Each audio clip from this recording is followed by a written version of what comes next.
Hello students, in this video we are going to discuss about the stock notation. As we have already learnt about the oxidation number in the previous video. So the oxidation number of a metal in a compound is sometimes presented according to a notation which is called as a stock notation, which is given by German chemist called Alfred Stock. That's why this notation is represented as stock notation. So, the oxidation number of a metal in a compound is presented in a form of a notation which is called as a stock notation. So, stock notation is the notation used where the oxidation state of the element is represented by Roman numerals.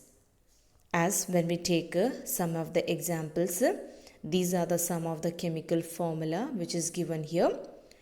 As here, when you take the case of first and second, both are the oxides of iron, and when you take the third and fourth case, both are the oxides of copper, but they are not same, because when you look at the formula, there is a difference in the formula. Why there is a difference in the formula even though both are the oxides of same element?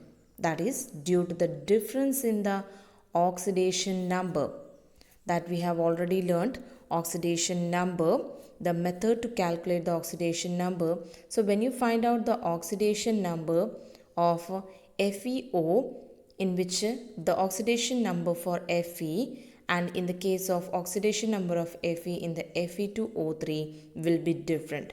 Similarly, the oxidation number for copper in CuO and in Cu2O is different. So the different formulas are here because the metal here having a different oxidation number. So in order to represent this oxidation number for the metal, the stock notation we are representing in the form of stock notation. So stock notation is used where the oxidation state or the oxidation number of the element is represented in Roman numerals.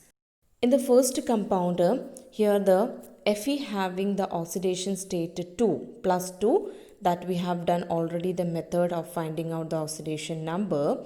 So the oxidation number of Fe here it is plus 2. Therefore, we'll be writing in the Roman letters 2. And after writing the symbol for the metal whose oxidation number we have write it in the Roman letters, and afterwards what we have in the formula O. So this is the stock notation for this compound, that is FeO. So it is written in this way. Next, in the case of Fe2O3, here the oxidation state of Fe is 3. So that is written as Fe3O. But instead of writing this one, that is the most suitable way of representing this one as Fe2, that is given in the formula, and the oxidation state is 3, that is written in the bracket Roman letters, and O3. So instead of writing this, better to write this because in the textbook it was explained in this method. Next, for the case of CuO. In CuO, the oxidation state of Cu is 2. So how we write this in the stock notation? That is Cu in the Roman letter 2O. What about the fourth case? In the fourth case, copper having the oxidation state 1. Therefore, we'll write this in this way. But which is the most better way to write instead of this one? That is, here it is given Cu2. So Cu2 and the oxidation state of Cu is 1. That is written in the Roman letters within the bracket. And afterwards what we have here? O. So this is the best way of writing instead of writing. So better you can note it down this one. So here we have written the stock notation for the sum of the chemical formula which is given here. Now, while naming also it will be given for the case of some of the example which is given in the textbook. These examples are in this way.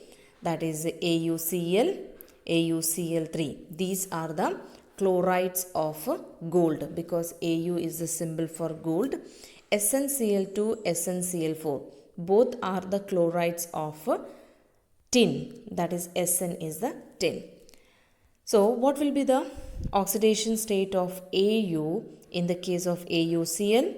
That is 1. Therefore we are writing this in the stock notation in this way, that is Au1Cl. In the case of second one, the oxidation state of Au is 3. So in the stock notation we are writing this in this way. In the third case, SnCl2, the oxidation state of Sn, here it is 2. Therefore we are writing in the stock notation Sn2Cl2. What about the case of Sn in the SnCl4? That is here the oxidation state of Sn is 4. So we need to write in the Roman letters. So Sn4Cl4. So this is the right way of representing the compounds in a stock notation, by writing the oxidation number in the Roman letters as it is shown here. But for the naming also some conditions are given. If the metal having two different oxidation state, like here the oxidation state of gold, here it is 1, here it is 3. In that case the lower oxidation state is named with a suffix that is OUS. It is named with the suffix OUS for the lower oxidation state. So 3 and 1, when you compare, 1 is the lower oxidation state, and for the higher oxidation state, that is for higher oxidation state, we have to use the suffix that is -ic. So when we name in this way, how we name this one? Now instead of using the word gold here, what will be used the word? That is for the case of first one, that is Aurous chloride. The second one, auric chloride. As I told you, the lower oxidation state will be having the suffix as OUS, and for the case of a higher oxidation state we have to use the suffix -ic. So it is Aurous chloride, second one is auric chloride, the third one it is Tannous chloride, that is oxidation state, lower oxidation state is 2 here, and higher oxidation state is 4. So higher oxidation state, for that naming we have to use the suffix -ic, as you can see here, -ic. So stannic chloride. So this is the naming which is also represented in the stock notation. That is, if the oxidation state of a metal is showing two different oxidation state, in that case the lower oxidation state will be ending the name with the suffix OUS, and the higher one, the naming should be done with the suffix -ic. So in the case of copper, when we talk about copper, it can also form single positive oxidation state, and it also possible +2 oxidation state. So for the case of naming, how we name in this, for this one, here we are naming in the form of cuprous, and here we are naming as cupric. That means CuPROUS. Now here this name is ending with the suffix OUS.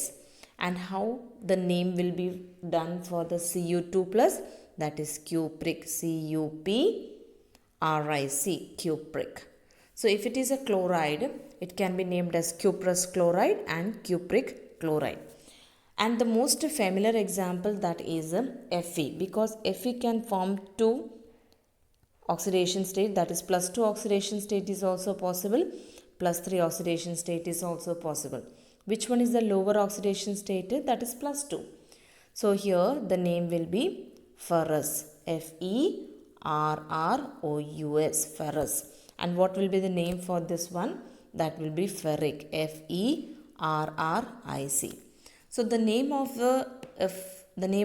the oxides of Fe with +2 oxidation state can be named as ferrous oxide, and with +3 oxidation state the oxide of Fe is named as ferric oxide. So that is the naming which is also described in this. So the same way you can write the stock notation for these chemical formulas which is given here, and also write down the name for these. And the other way of writing the name is also in this way. Instead of writing cuprous or cupraker, we can also write this one like the case of first one. In the first one, the oxidation state of copper is +1. Therefore, we can name this one as in this way, that is copper in Roman letter 1 oxide. So the name of this can be, instead of writing the cuprous oxide, the name of this can also be given in this way, that is copper 1 oxide. So what will be the name of the second one? In the name of second one, it should be copper 2 oxide. So all of you try the further examples also. Write this in the stock notation form and also the name for these. So this is one of the most important type of questions you will be getting in this area. So all of you try the exercise, solve the problem 8.3. All of you solve it. It is given, the solution is already given here. Write it down in your notebook. So this is all about this video. Have a nice day.